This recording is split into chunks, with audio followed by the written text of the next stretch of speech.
কোন পথে পানিহাটি পুরসভার নতুন চেয়ারম্যান পেলেন? অমরাবতী মাঠ নিয়ে দীর্ঘদিন ধরেই একটা বিতর্ক চলছিল। তারপর মলয় রায়কে ইস্তফা দিতে বলেন মুখ্যমন্ত্রী এবং সেই নিয়েই নানান কাণ্ড আমরা দেখতে পাই। তারপর মলয় রায় ইস্তফা দেন, নতুন চেয়ারম্যান সোমনাথ দে হন। 32 তৃণমূল কাউন্সিলরের সমর্থনে পুরো প্রধান নির্বাচিত হয়। গড়হাজির ছিলেন পদত্যাগী পানিহাটি পুরসভার চেয়ারম্যান মলয় রায়। অমরাবতী মাঠে প্রমোটার রাজ বন্ধের আশ্বাস দিয়েছেন নতুন পুরপ্রধান সোমনাথ দে।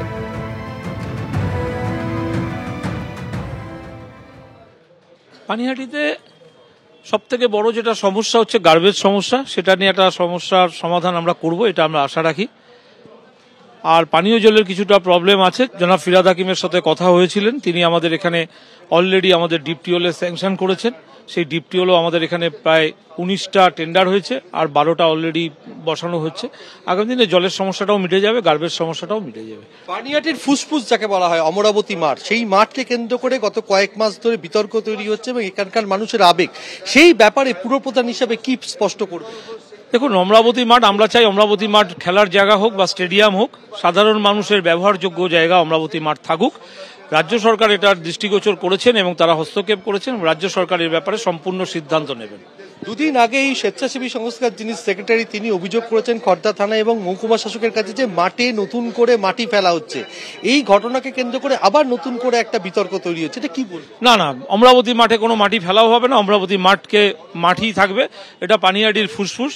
অতএব অমরাবতী মাঠ সম্পর্কে রাজ্য সরকার যে সিদ্ধান্ত নিয়েছেন এবং তার প্রতিনিধি হিসেবে ডিএম সাহেব এবং এসডিও সাহেব যা সিদ্ধান্ত নেবেন, সেটাই আমরা অক্ষরে অক্ষরে মেনে চলব। পানিহাটি পুরসভার নতুন চেয়ারম্যান সোমনাথ দে।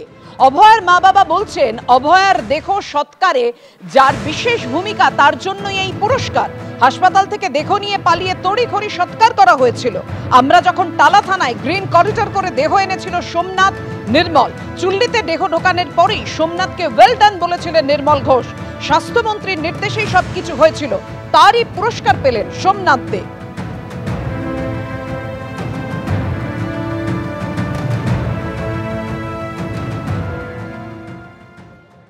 আমরা বাবা মা হিসাবে সেকেন্ড পোস্টমর্টম চেয়ে যখন তালা থানায় বসে রইলাম, তখন সোমনাথ দে আমার মেয়ের দেহ গ্রিন করিডর করে বাড়িতে নিয়ে এসেছিল। সোমনাথ দে এবং নির্মল ঘোষ, এদের উপর নির্দেশ ছিল আমাদের স্বাস্থ্যমন্ত্রী তথা মুখ্যমন্ত্রী। কারণ আমরা দেখেছি যখন আমার মেয়ের ডেড বডি দাহ করতে চুল্লিতে ঢুকিয়ে দেওয়া হলো, তখন আমাদের এলাকার যে বিধায়ক নির্মল ঘোষ, সে সঞ্জীব মুখার্জির পিঠ চাপড়ে ওয়েল ডান বয় এগুলো বলছে। মানে ওনাদের স্বাস্থ্যমন্ত্রী তথা মুখ্যমন্ত্রীর নির্দেশ ছিল যে এই কাজগুলো তোমরা ভালো করে করো, তোমাদের উপহার দেব। সেই উপহার তাদের দেওয়া হচ্ছে। এখন আজকে চেয়ারম্যান করা হলো তাকে। আমার মেয়ে যখন আমার খবর পাই, আমি রাস্তায় যাওয়ার সময় আমি ওকে ফোন করে ডেকে নিয়ে গেছিলাম, কিন্তু 2টো নাগাদ ও হসপিটালে পৌঁছায়। 2টো থেকে যতক্ষণ আমার ডেড বডি নিয়ে ও পালিয়েছে আর কি, ওখান থেকে পালিয়েছে পালিয়ে ততক্ষণ একটি কথা আমার সঙ্গে খরচা করেনি এবং সেই দিনে আমার সঙ্গে ওর সঙ্গে কোনো কথাই হয়নি। এবং ও যে ওখানে প্রেজেন্ট ছিল হসপিটালে আমার মেয়ের দেহ তাড়াতাড়ি সৎকার করার জন্য দ্রুত গাড়িতে করে নিয়ে এসছে। আমরা দ্বিতীয় পোস্টমর্টম চাওয়া সত্ত্বেও এদের প্রচেষ্টায় আমরা সেই সুযোগ পাইনি। অর্থাৎ সোমনাথ দে পানিহাটি পুরসভার চেয়ারম্যান হওয়াতে ক্ষোভ উগড়ে দেন অভয়ার পরিবার, অভয়ার মা বাবা। সোমনাথ দে বলেন, আমাদের কাজ পরিষেবা দেওয়ার, আমরা পরিষেবা দেব, আর যারা বিরোধিতা করার তারা বিরোধিতা করবে।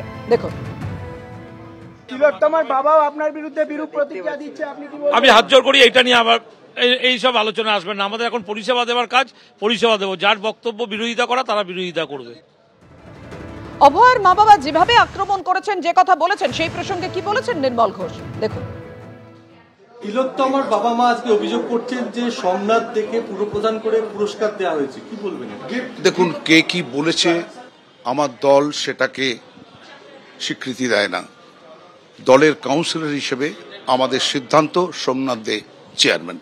কে কি বলেছে তার কোনো গুরুত্ব এখন আমার কাছে এবং আমাদের দলের কাছে এখন নেই।